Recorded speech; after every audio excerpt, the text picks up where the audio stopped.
And we are off. Hello.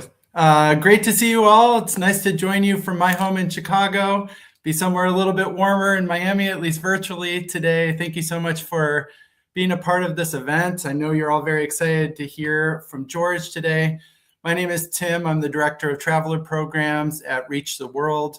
Reach the World is a global education nonprofit that is based in New York City.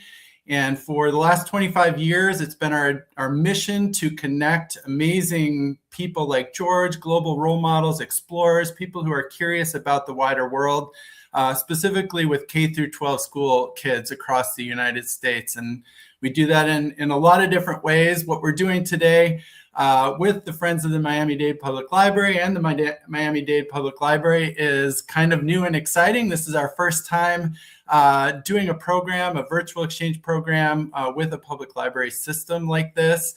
I know you're going to love it. It's a great chance to get to meet somebody really interesting, learn about their work, and then ask them whatever questions you have. And you could not be in better hands than with George today, learning about his work in the Everglades. So with that, I'm going to turn it over to Aileen. Thank you so much. Hi, and thanks for coming, everybody. A little bit about the Friends of the Library, just so you guys know. We advocate and fundraise for the library, for the Miami-Dade Public Library System. And we are a 100% volunteer-run organization, including the president of our board. So we champion programs like this and the resources that the library has to offer. And they've got so many. I can go on for hours, but I'm not going to. And let me just tell you a little bit about myself. So I am a board trustee. I've been with the Friends since 2024, and 2025 became a board member. I am responsible for community engagement. So a lot of the events that we run, I have a great team behind me of volunteers that help run those events for me to get word out there for the library and the programs that we run. So another thing that I do is, I don't know if you follow Instagram at all, but I am an advocate for writers. And my account is called Reads by Aileen. And what I do is I share stories that maybe don't have such a loud voice, stories that need to get out there. So I was very excited about coming here and talking with George, because he is master storyteller, and a different one than a lot of the writers that I deal with normally, because he is a visual storyteller. Let me just tell you a little bit about him. Let's welcome him, first of all, George Mackenzie Jr. Welcome. You guys are in for a treat today. He is a National Geographic explorer. He's an award-winning filmmaker and conservation photographer. So that's where his visual storytelling comes into play. He specializes in wildlife. He specializes in natural history and in conservation. George, you spend a lot of time in the wilds, but you did not come from the wilds. You came from, well, maybe to us it's wild, from Miami. You come from New York, Brooklyn, specifically Bed-Stuy, Brooklyn. Yes, Bed-Stuy. Right, yeah. So, but your family's originally from Guyana. Okay, so tell us about, actually, I want to just preface by saying for you guys, what you're going to hear today is not just storytelling in terms of the pictures and photos that George takes and the experiences that he lives through that. His story is one of resilience. It is one of a dream, not just his dream as a person, but also a dream for a better world. And so I'm really, really excited for you guys to share this story today. And so it all starts with where he came from, and the different background that he has, that the journey that he has taken to become the photographer that he is today. So listen carefully, because this is a story of hope as well, for the world that we live in, and for kids like you, Danny, you kids out there in the audience. It's a story of hope for you guys, that you can follow your dreams and you can do anything that you set your mind to. So George, tell us about what it was like growing up in Brooklyn. What was that wildness like? Firstly, I'd like to say thank you all for showing up and being patient with me getting here. As you know, traffic can be kind of wild getting to Miami from where I live. So thank you all for that. Secondly, to answer your question, growing up in Brooklyn was kind of what you see in the movies, but then times it 100. So the only wildlife I was exposed to growing up are rats, pigeons, and roaches. Be- because it's about what you have access to, right?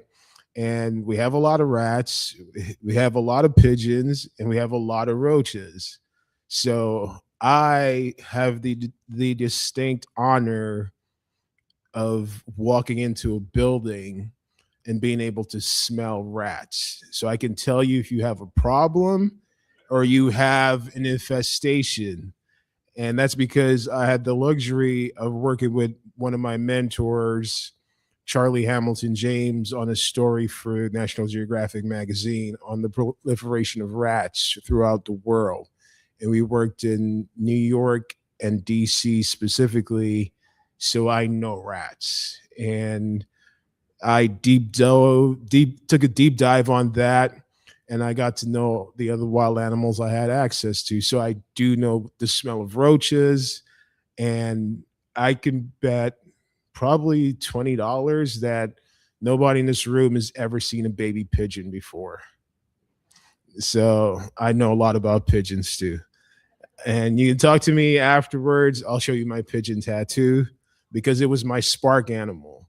That's the animal that got me into wildlife and made me pay attention to my surroundings. So, one of the things I want to express, especially to the young people here, the two young ladies here, that you can start wherever you want to start. You just have to start. And where that journey takes you is completely up to you. However, going back to the question, yes, growing up in Brooklyn was wild. And I am extremely happy that I took the chance and got an opportunity to follow a dream. And I was able to move to Florida. And my part of Florida is unlike this part of Florida. I live in South Central Florida, about 2.5 hours from here. And if it says 30 miles, it's a 30-minute drive. If it says 30 miles here in Miami, it's an hour and a 15-minute drive. So I have to wrap my head around. I call this the big city. And between my friends and I tell people Miami's basically Brooklyn with palm trees. That's my definition of Miami. George, you mentioned Charlie Hamilton James. Tell us about meeting him and how that really changed your life and why he is someone you admire. I met Charlie when I worked at a camera store in New York City called Adorama. And I did to Charlie what everyone else does to Nat Geo photographers. I bugged him incessantly without knowing the cost of the ask. And I bugged him for 2 years, asking him if I could be his assistant. And I didn't know what that required until one day he had to do a story on the smartest birds in New York City. And he sent me a message and said, "Hey, do you still want to be my assistant? I have a job coming up in New York." And this is the story. And he didn't give me the specific subject. He just said, "I'm going to photograph birds in New York City, the smartest birds in New York City." And that was like that vague. And for like days, I racked my brains trying to figure out what these birds were.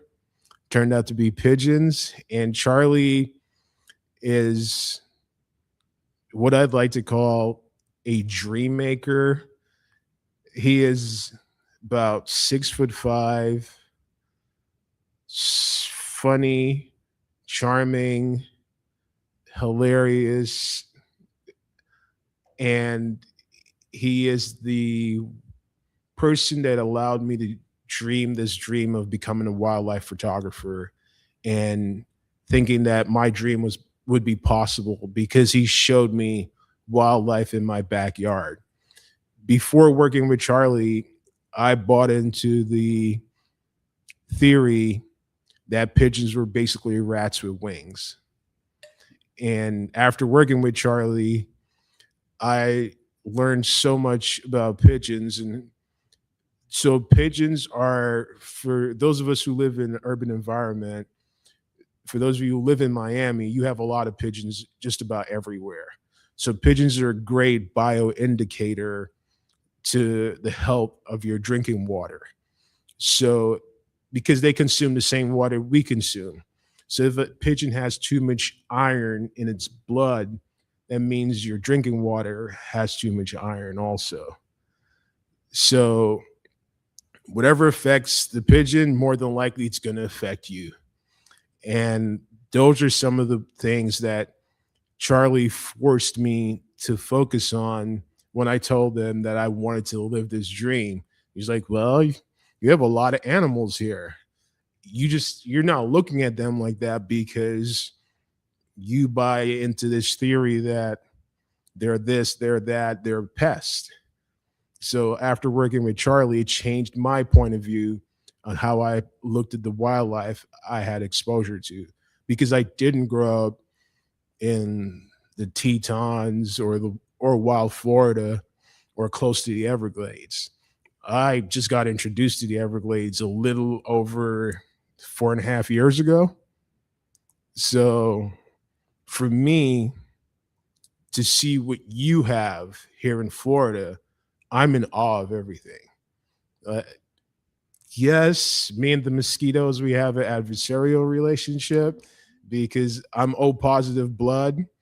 And for those of you who don't know, mosquitoes love people with O positive blood. So they just feast on me. But I think if you get to know me, you'll also know that I'm a Knicks fan. So I'm a little sadistic in some ways. So I'm always in the Everglades with the mosquitoes. I'm still looking for someone that sells dragonflies on Amazon. If you could buy, my theory is if you can buy a tiny house on Amazon, you should be able to buy dragonflies. And like, for me, take like a box of 100 with me into the Everglades so they could snipe the mosquitoes. Right. But just like I said, I'm a little sadistic based on my sports affiliation. And I love doing hard things because I find the biggest adventure in taking responsibility in my life and doing the hard thing. Thank you for those tips on pigeons. I like how looking at, I mean, I don't know about you guys, but I'm going to look at pigeons very differently now because I was of the team that they are rats with wings and they're dirty animals. And when I look at your photos of them, I really do have a different appreciation of it. And just hearing you talk about, how photographing them changed your life, inspires me to look at them and with your eyes versus with mine. So there's another photograph that I had heard about that you took that also changed your life. And it was of some boys in New York City that you had met. Tell us about what happened that day and when you took that photograph. Oh, wow. You've done your research. So those guys, I would consider them my first mentees. And at that time, one of my best friends was living in a building and you had to cut through this housing project park where everybody kind of hangs out, where the young entrepreneurial pharmaceutical salesmen kind of hang out. And in cutting through there, one of them asked me, hey, would you like to, he's like, yo, you want to sell your camera? I was like, no, why would I sell my camera?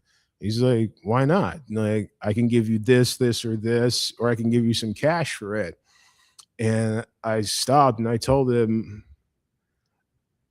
I wouldn't sell my camera because it has taken me all over the world. I had just gotten back from my first trip to Africa when I was heading to my best friend's house. And earlier that year, I had went to Europe for the first time.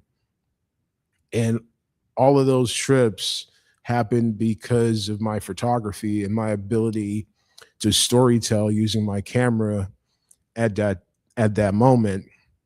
And looking back, man, I was a terrible photographer. I don't know why they gave me these opportunities, but thank God I got these opportunities. So I encourage these young men to, instead of using their money to continue in the entrepreneurial pharmaceutical sales, I encourage them to take that same money. You go buy a used camera, and you can have this, you can do the same thing I'm doing, because I didn't go to school for photography. It wasn't something that a skill that I saw some master photographer and had this aha moment. I wasn't inspired by a Stanley Kubrick film or anything like that. I got into photography because I learned that women liked photographers, and that was my only motivation. So I know we live in a time where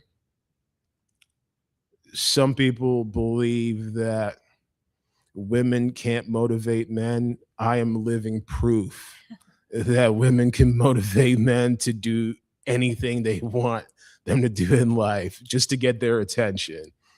So that's how I got into photography. And in telling these young men and explaining my story to them, about a month later, I was walking through the same place and I ran into two of these young men again, and they had moved away from pharmaceutical sales and moved into photography and videography. So in that moment, it clicked for me how being an example and living your dream can inspire others to change, because all those young men needed at the time was someone to be able to explain to them what photography did for them, and it inspired them to move out of that direction and to take another direction with their lives. That's just so heartwarming. I love to hear that. And you do a lot of mentoring now. It is part of my DNA. It's part of my DNA because, to be honest, I wouldn't be able to be here in this moment if it wasn't for me having mentors. So for me, it's the give back. It's the opportunity to share what others shared with me and inspired me. And it's something that I've learned and I've really gotten to appreciate this year, that I am at the richest part of my life. And it's not because I have the resources, it's because I can share my lived experience with the next generation and inspire them to look at the world a little bit different. Like, I don't expect my message to resonate with the two young ladies here like that. However, I don't know the change that it will take upon them as they grow. They might remember and be like, "Oh, I remember that guy who just blah blah blah blah blah," you know. However, to see them here and to see their parents bringing them to be in this moment, it says a lot about the parents and their desire to see their children have a different approach in life. I think that it all kind of boils down to opening your eyes to a different perspective You talk about Charlie Hamilton James and how you were working in that camera shop and he changed how you would look at the world by taking on photography as something that you could do. And you changed those boys' vision by giving them a different perspective on what they could see out of life. And I just love that you're a photographer because I think it's just so appropriate. All of this changing our eyesight on different goals, on different perspectives. And I love what you said earlier about coming to Florida and just appreciating what we have here to offer in terms of landscape, in terms of the animals that are natural to our habitat. And so Tim is putting some images up on there. Let's talk a little bit about that because you do a lot of work to help us conserve and appreciate the wildlife that we have in Florida. And not a lot of us can get out to the Everglades actually and look at these things. So talk to us a little bit about what it takes to, what is it like going into the Everglades, taking these photos? And maybe you can talk about these ones in particular and what your experience was in taking those. Okay, so ironically enough, I'm wearing the exact same outfit I'm wearing those pictures. I'm wearing it today. Secondly, that was the dry season, believe it or not. So if you look at the cypress trees behind me, you see where those dark lines are? That's where the water usually is in the wet season, which we're about to get into. And believe it or not, it was the dry season. You would not believe the amount of mosquitoes that attacked me every day. So I was working on a movie that I think is going to be out this year. It's called The American Southwest, and we're camera trapping some bears. And what I didn't know at the time that I know now is when you're shooting a movie for continuity, you have to wear the same thing every day. So every day I would go home, wash my clothes, come back out, put the same thing on, because God forbid I decided not to wear the same. It was like, no, you're gonna stop shooting. You have to go get that outfit and put it back on. And number three, the cypress trees they're so beautiful because they breathe through their cypress knees, and there are these little sprouts all around the tree that consumes the air, and that's what it looks like once again in the dry season. You can see the wet marks at the bottom of the trees of how high the water gets, and you have a ton of gators, snakes, mosquitoes, dragonflies, raccoons, bears, everything that live in that ecosystem, and they love it. And I didn't know, number one, Florida had its own black bear. Number two, I didn't even know Florida had cowboys until I came to Florida. It was like I said, I'm in awe of everything, right?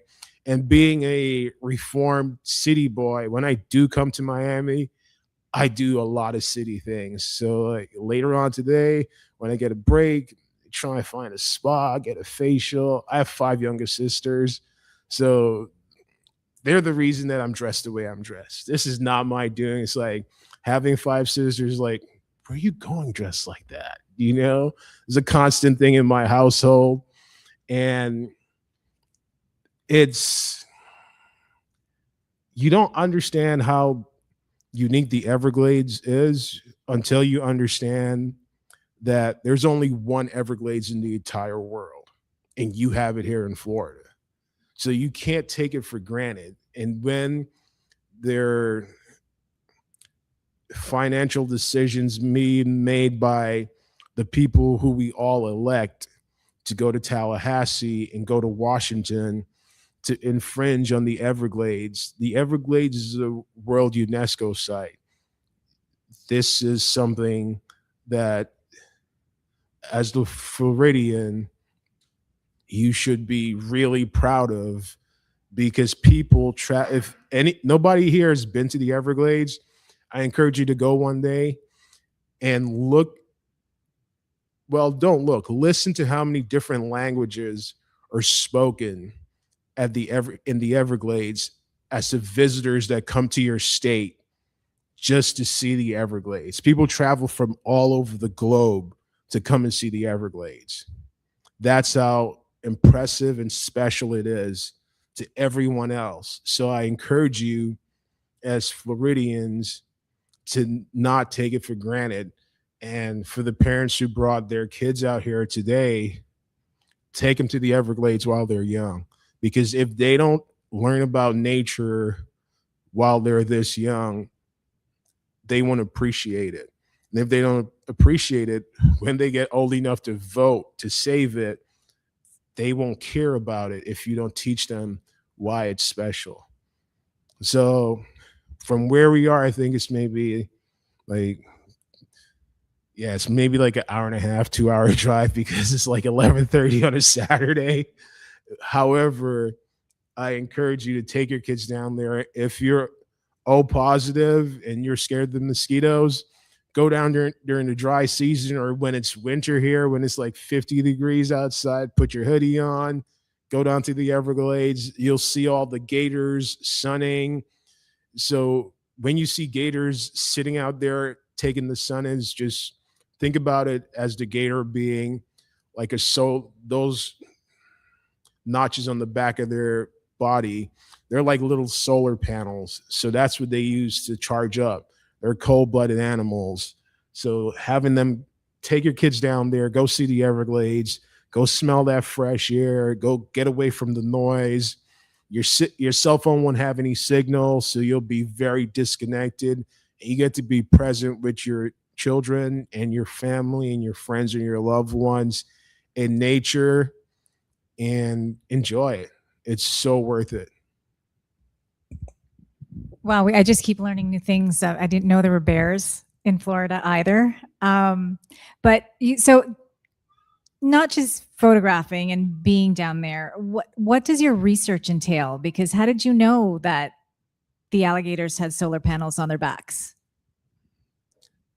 Because the first time I ever saw a gator in the wild, it was in Florida, and I kind of shrieked like a 16-year-old girl and almost jumped out of the passenger seat, because I'd never seen a gator outside of a cage and outside of a cartoon and TV.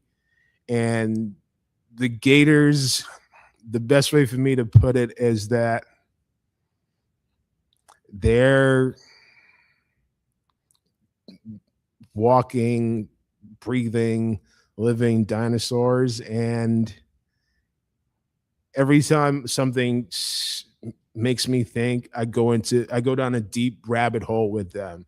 So I researched everything about gators, and that's what got me to learn that. And yeah, I've seen some big ones. There are 2 tables here, so I've seen some maybe about from that end to about this end, head to tail. Yeah, they make you feel really small, and you know, they're just living their lives, and they're these amazing animals that, through conservation, a lot of people in this room might not remember, but at one time they were also almost extinct, and they were able to come back. And that's why in Florida, if I'm remembering the saying, is if it looks like water, feels like water, smells like water, and tastes like water, there's a gator in it.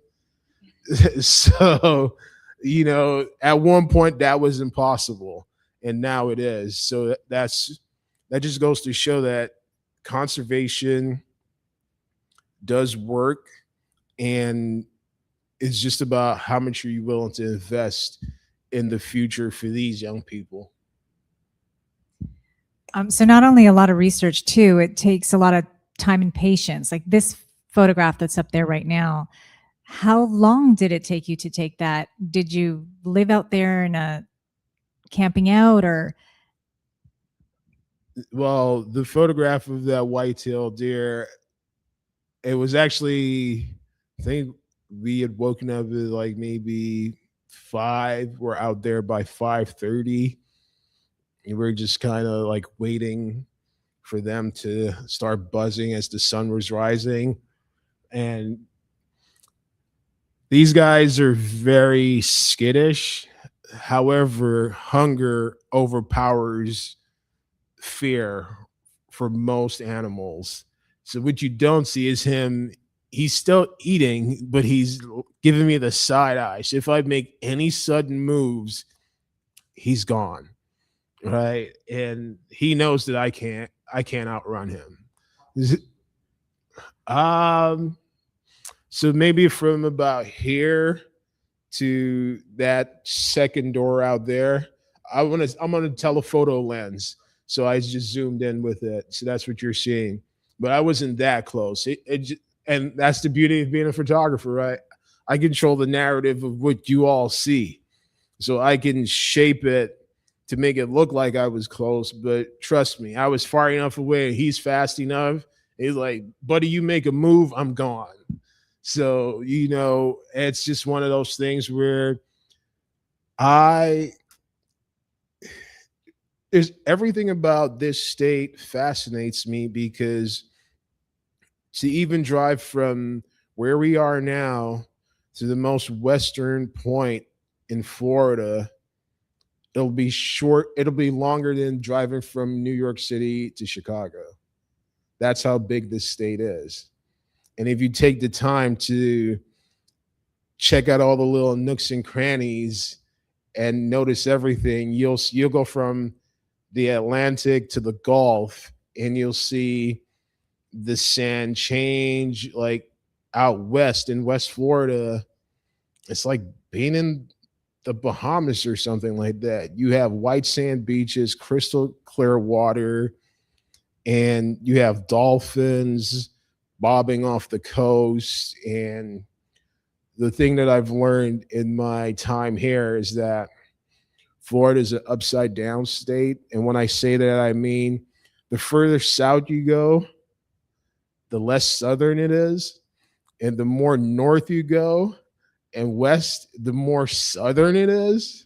So it's like I go up to West Florida, and I have to ask them to slow down because I can't understand what they're saying. I know they're speaking English, but I'm like, sir, you have to just give me a second, talk a little slower, because I'm that kind of stupid. I don't know what you're saying. So it's just one of those things that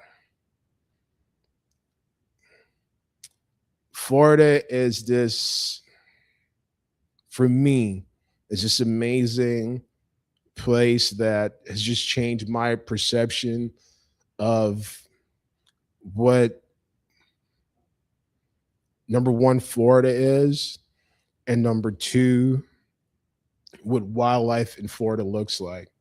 Because Florida has some of the best and the worst PR that I've learned, that in the sense that everybody outside of Florida thinks Florida is crazy, except for the people who live in Florida, right?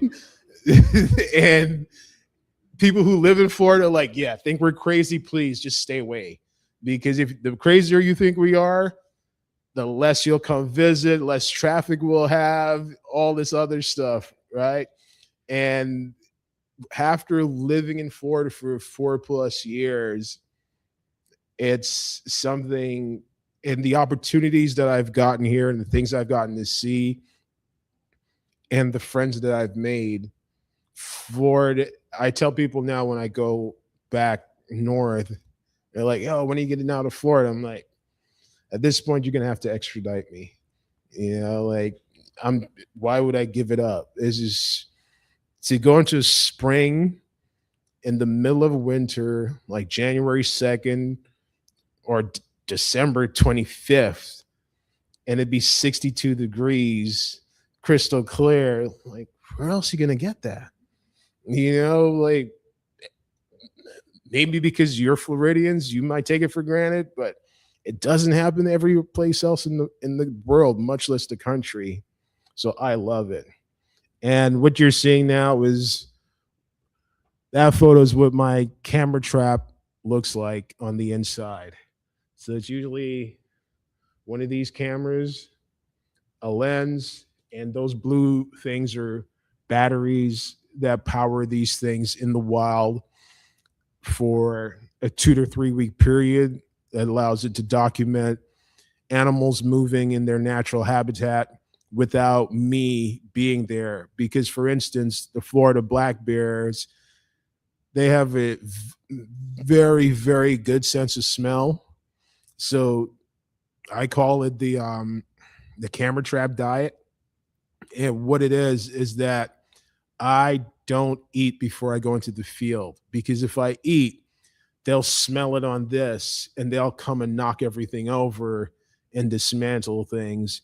And they're really strong. Like they'll snap everything like kids snapping dried twigs, and they'll destroy my entire setup. And for the next 3 weeks, I have to go clean it, desanitize it, use rubbing alcohol, everything, because if I eat that breakfast sandwich on my way into the Everglades and I touch this, they're looking for that breakfast sandwich that I ate that morning.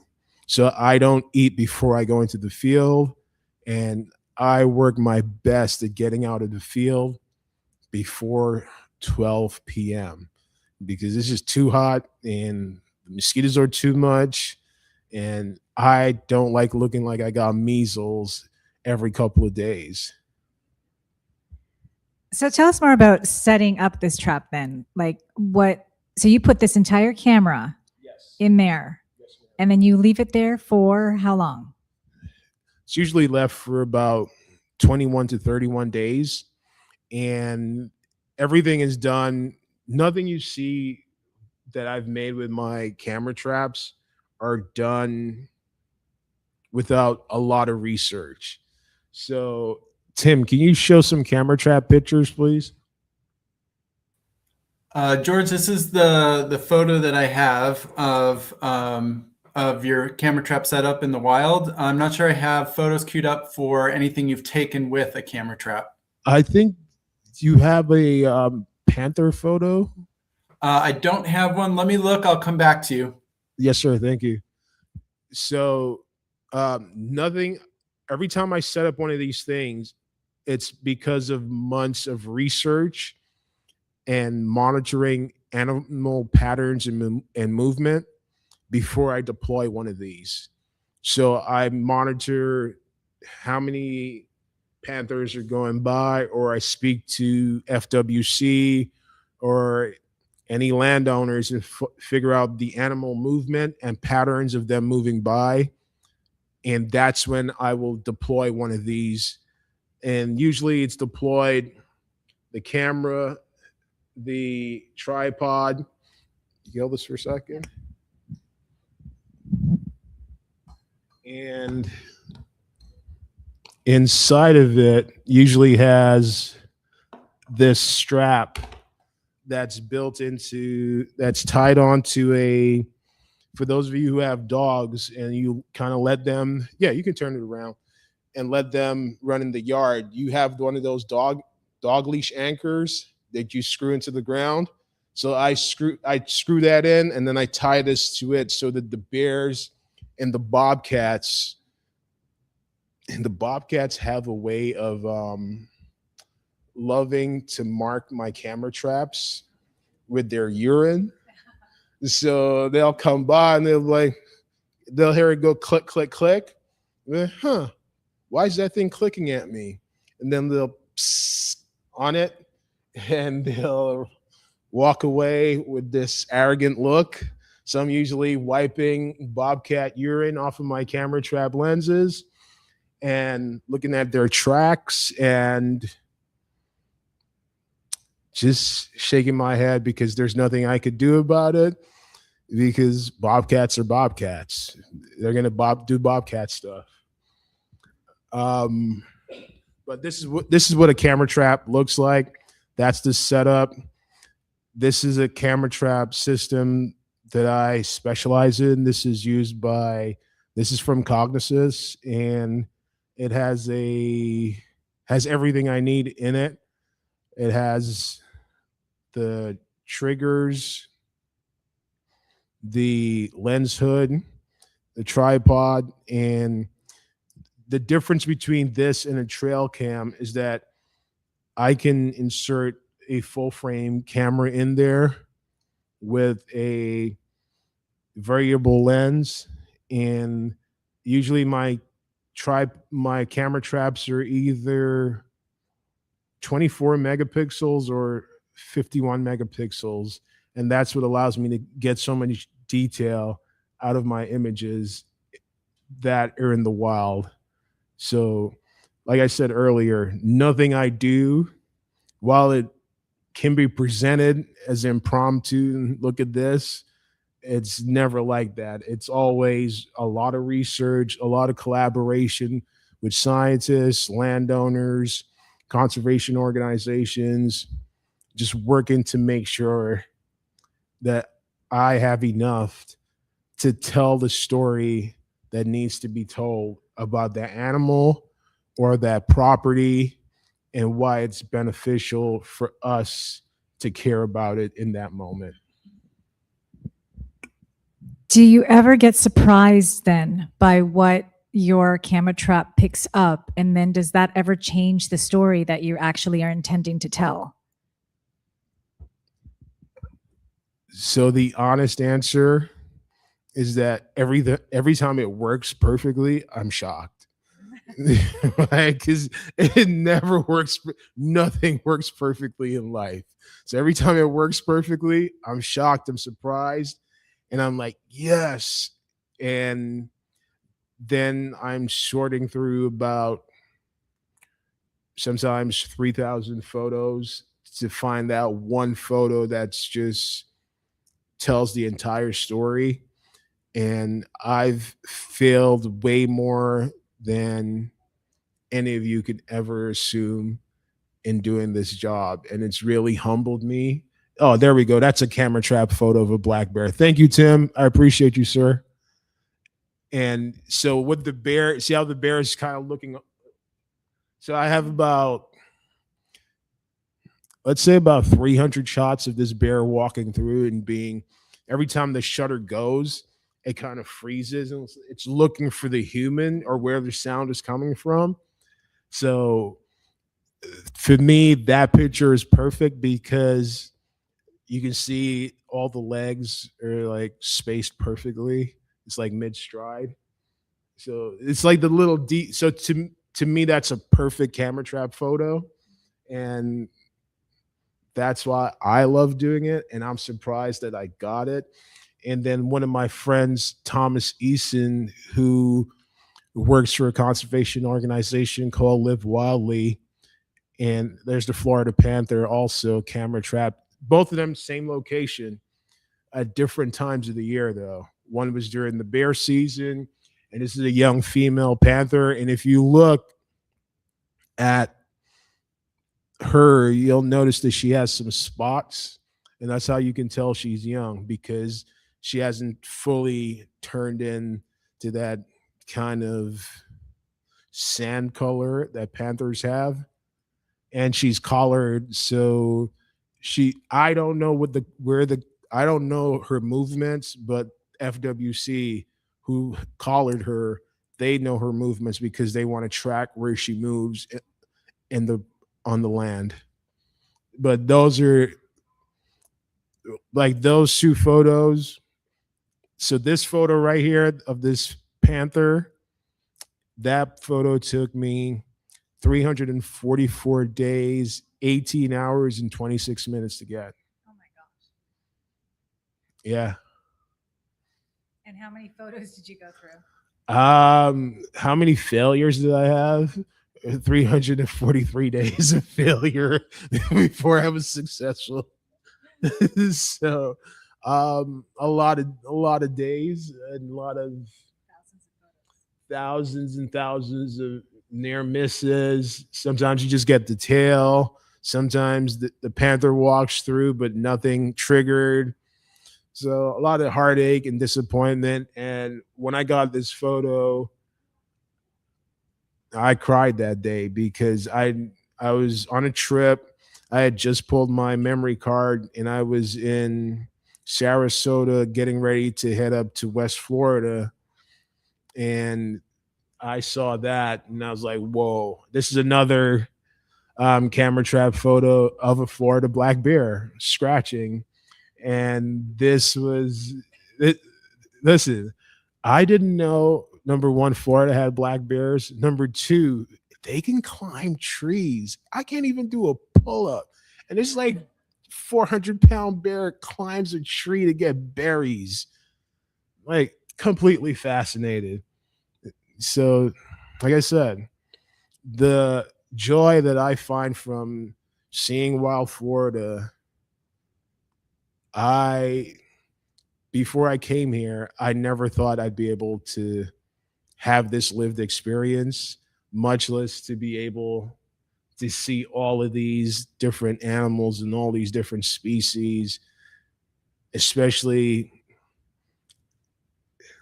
So this, where this picture was taken, is about a half an hour from my house, right? The panther picture is like an hour and a half from my house. So for a lot of these photos that you see, I drive. Like, I'm always on the road early in the morning. I'm the guy that's driving when it's still foggy out, and everybody's like, "Why are you up so early?" Because I am going to see this. So to me, these are the things that make Wild Florida so special, so unique, and to be able to share it with this audience right now and the audience online, it's like, wow, amazing. Well, we're so lucky to be able to see this. How close were these animals to the actual trap? So if the trap is here, they're about where that young lady with the glasses are. Yeah. So, like I said, everything is, the composition is done, everything is tracked, and I search for the markings because, as you can see, that's a mom and her cub. It's the same way that most humans learn, right? You see, like, a lot of the mothers are here with their daughters, and that's teaching. So when this young lady is going to be, when she's like 18 and she's into books and she loves going to the library, it's like, oh, where'd you learn from? My mom would take me to the library on Saturday. It's the same thing with bears, right? So it's tradition that's passed down, and they'll scratch trees for generations. So that cub is going to teach her cub, when she has cubs, how to scratch and what trees to look for and everything. So these are things that are passed down from mom to son and daughter, same way from dad to son and daughter. So it's, like I said, I didn't know. And to know that, how do you not take responsibility to protect it? Because look at her face. She's completely, wow, you know? So now she's into it. That's amazing. And we wouldn't know this if there weren't those camera traps that would be able to take these kinds of photos for us. What's your favorite photo that you've taken with a trap or without? So my favorite photo with a camera trap, it's definitely the panther, because there are less than 250 of them left in Florida. You think about how big this state is and what it used to be like and what used to be here, and to be able to, it's like hitting the lotto. So that would be my favorite with a camera trap. Second favorite, probably not probably, it's one of my bear photos, because you get, and that's the purpose of having a camera trap, is seeing these animals in their natural habitat. just doing what they normally do. And you get to see a generational action. This is also one of my favorites. This was done actually in Everglades National Park at night. And you can still see the Milky Way. For someone who grew up in Brooklyn, I thought the Milky Way was kind of BS until I saw it. And you can see it here in Florida, right? Like growing up in the city, the only star I could see is the moon. So to be able to see this down in Everglades National Park, trust me, I looked like I had chicken pox. My my girlfriend at the time, she was like, "You need to suck it up and stop complaining about the mosquitoes." However, this is one of my favorite pictures ever. And that was the boat that we paddled the Gulf. And that was my first time paddling. And I paddled from Everglades National Park all the way down to right above the 10,000 Islands. And it was hard, but I tell you, look at that. In the background, you see the little light all the way at the end of the picture, at the bottom. That's Miami. So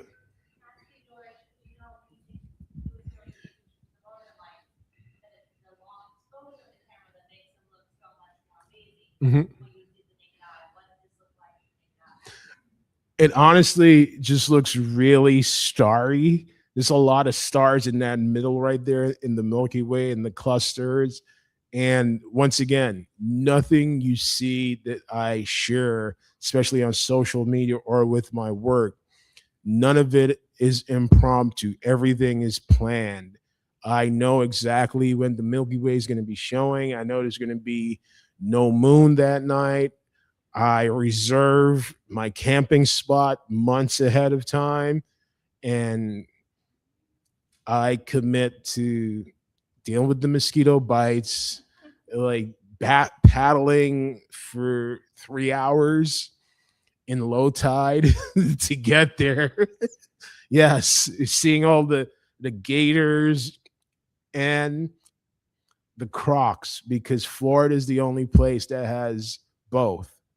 You have gators and crocs, especially down here in the Everglades, that coexist. So there's a lot of no risk it, no biscuit happening when I go out there. But a lot of it is, however, a lot of it is planned and nothing is impromptu. There's a lot of time spent going into that. And once again, the Milky Way, and that's my personal submission to show that I'm not a punk.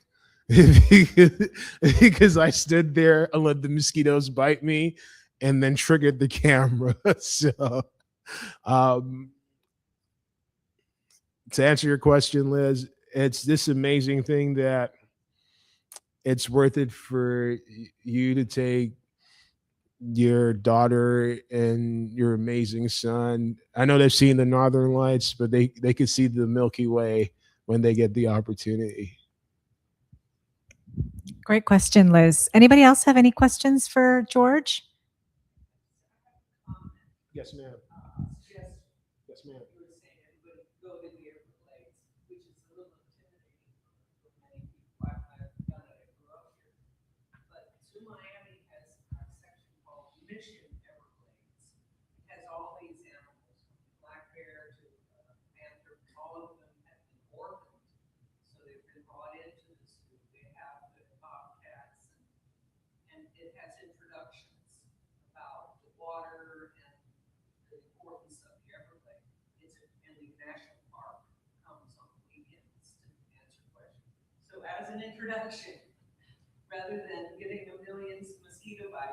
Yes.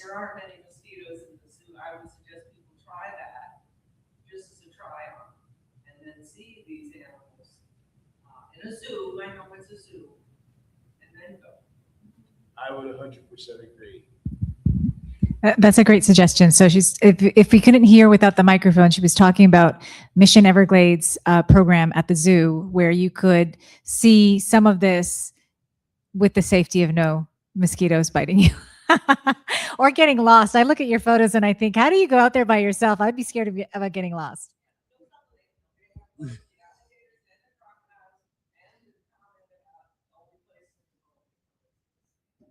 Yes, ma'am.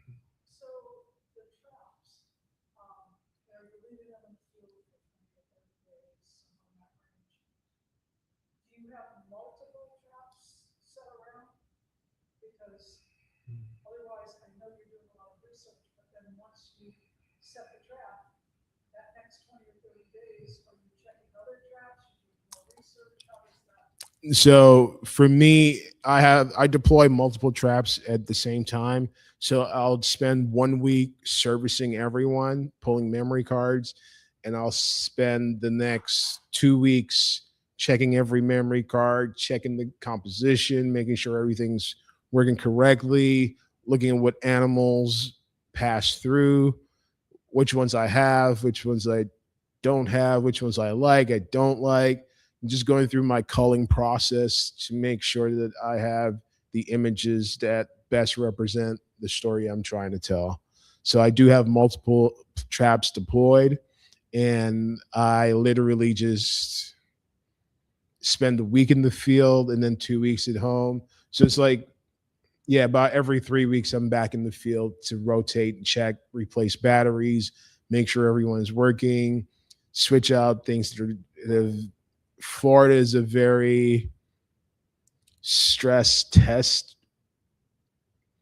stress test area.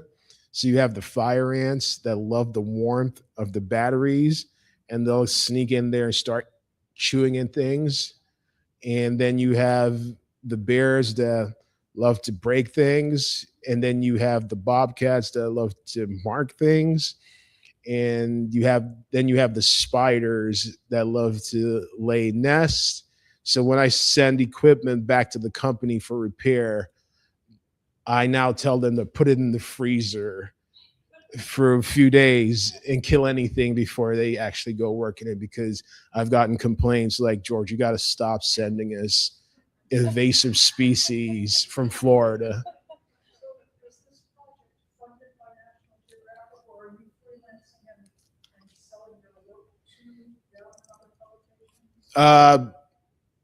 Both. So National Geographic does fund a portion of my work. Other parts are then done through working with conservation partners and conservation organizations that want their story told. While some organizations are really good at having a cause that they advocate for, they're not good storytellers. They're good at advocacy. However, they don't have the ability to tell their story that it can resonate with the average person. And that's where I come in and I story tell for them. Yes, sir.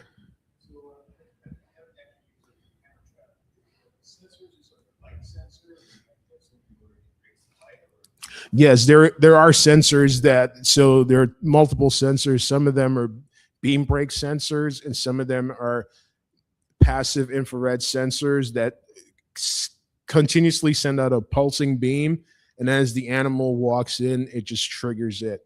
So that's how, when you look at the photo of the panther or the bear, when they're just kind of in mid stride, is because that was with a passive infrared sensor. So kind of look at it as how the Wi-Fi signal is on your phone. It starts small and then it expands on the way up. So this is one of my favorite photos, a mama with her two cubs just playing, right? And once again, she's teaching them that this is what a rub tree is. But a lot of these are done with those sensors. On this particular photo, the sensor was up on the tree. So I'd usually use a ladder, go up on the tree, put the sensor, and the sensor's aiming down. So when she comes to rub on the tree, it's triggered from her moving directly onto the sensor. And that way my camera is, so let's say the tree is right there with the young lady with the glasses. The camera's sitting right where I'm sitting right now, and everything is composed, set to that frame. So one of the things about doing something like this is you want your background to say where you are without saying where you are.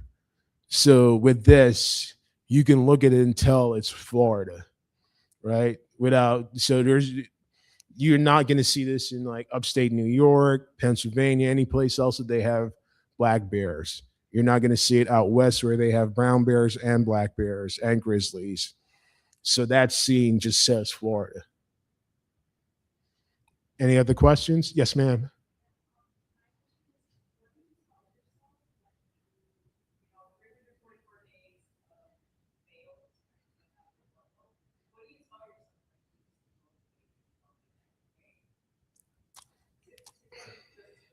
You can't lose forever. It's impossible. If you keep, as a Yankee fan, trust me, I know that. But apparently it doesn't work for the Knicks, but that's a whole different thing. But you can't lose forever. And, what I tell myself is that what I'm doing is something that I've bought into. This is the dream that I want to live. And sooner or later, it's going to happen. It just took 300 plus days for it to happen. Yes, ma'am. So you know what? I thought the same thing coming to Florida, and then the mosquitoes, yes, they're like, wait, that's cute. We're still gonna bite you. So bug spray, the only thing that I found that works with the mosquitoes here is for me to put on a rain suit and go into the swamp. And then it's like walking around with a sauna, and I'm sweating and I'm tired and however, only this part of me gets bitten. So from here to here, I've had mosquitoes fly down my throat, all kinds of things. Yeah, that's just terrible. However, it's the life I chose. Yes, ma'am.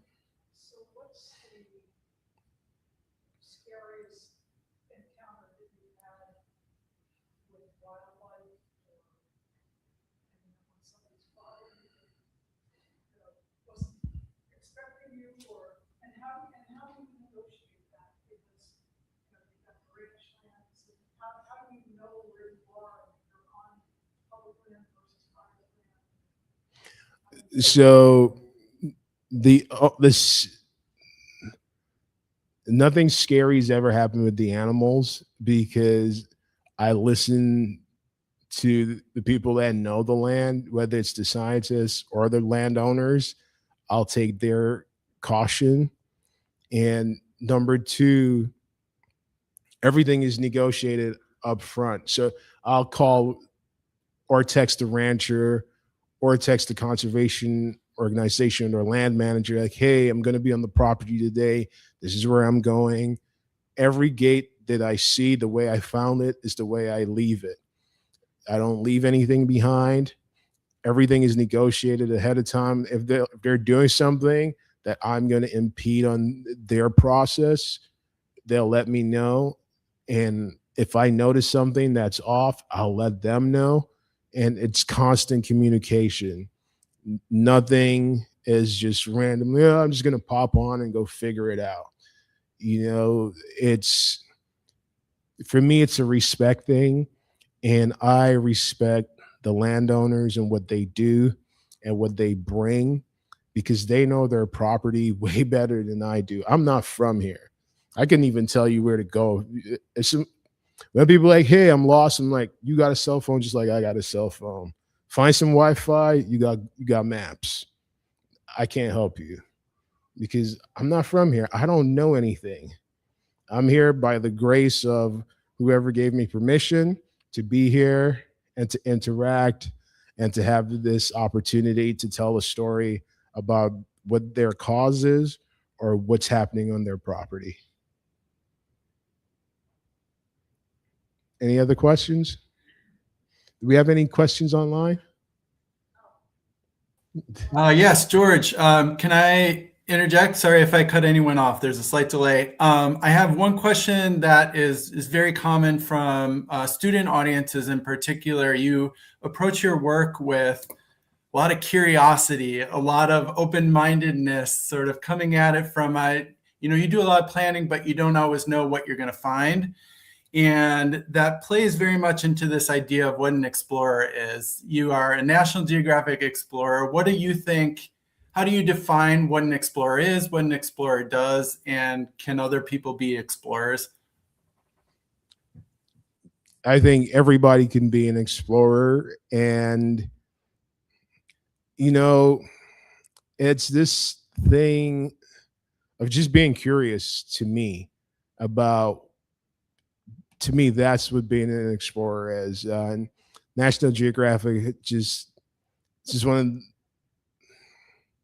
from my curiosity, that's one of the designations that I received, and I'm so honored and very happy to have it. However, that doesn't make me a better explorer than any of these young people that are going to go into their backyards, or any of you out here who have a curiosity to know more about the natural world, right? The only thing that it does is it gives me access to more tools to tell the stories that I want to tell and I find interesting, because there are explorers that cover every genre you can think of, from insects to space.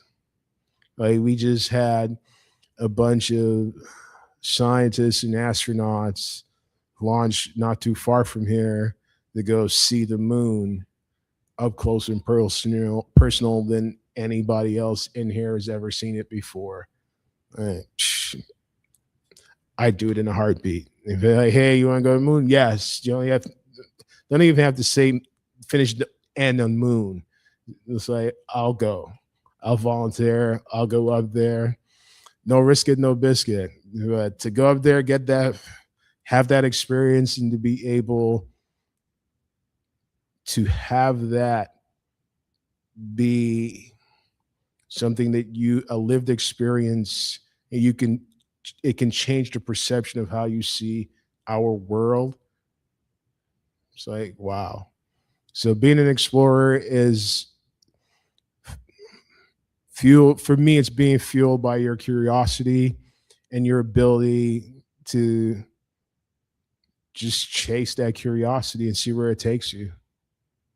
And I encourage all the young people online, go for it. What do you have to lose? The time is going to pass anyway. We might as well go explore this natural world. We sit here and I can just look out into the parking lot. I see a bunch of cars, right? However, I also see one of the most rarest things on our planet. And one of the most precious things, and those are the trees. Like, no other planet has that. Once a tree is gone, it's gone. It's just not, you could go find more gold.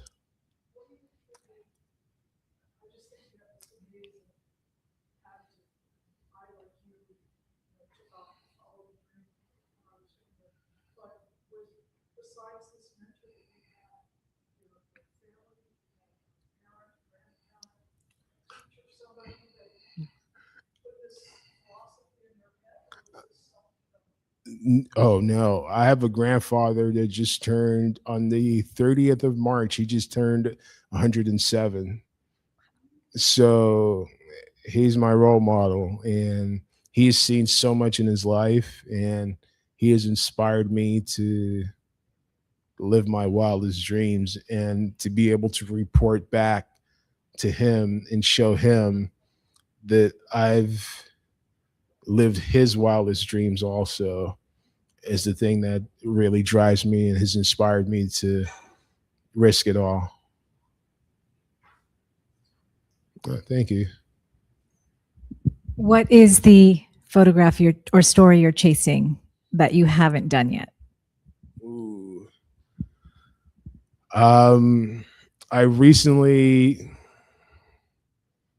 got an opportunity come my way to spend some time in the Yellowstone Grand Tetons area, and I'm super excited about that project and what's to come of that. And I'll be out there with my camera traps, so I'm really excited about that, and that's going to happen later this year. And yeah, I'm really geeked about it. Once again, it's one of these things you hear about, and I got the opportunity to see the Tetons last year, October. Yeah, I'm excited.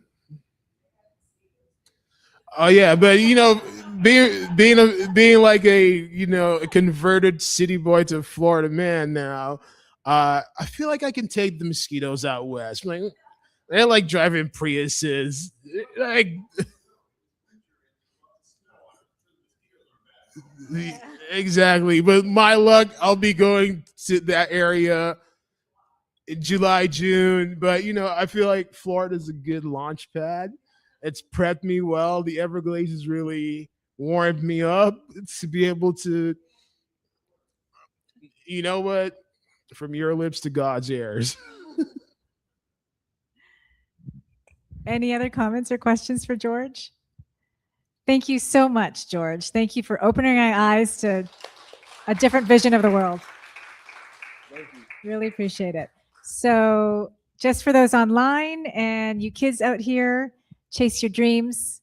Look what was possible with George. You guys can do it too. And even for any one of us, I mean, even if we feel that we've, we're past dreaming, I think that, you've shown me, I didn't know a lot of the things about what you talked about today. And I think that we could continue to be curious about our world and continue to care about sharing these kinds of stories and discovering, what we should protect for future generations. And I think that that's important. So thank you for being here today. Thank you, George. Thanks for your time. Also, please support your local libraries. Look at how cool this spot is. Look at this experience. And hey, I drove 2.5 hours to come to the library. You can drive 5 minutes. Just saying. Thank you. Have a good Saturday afternoon, everyone.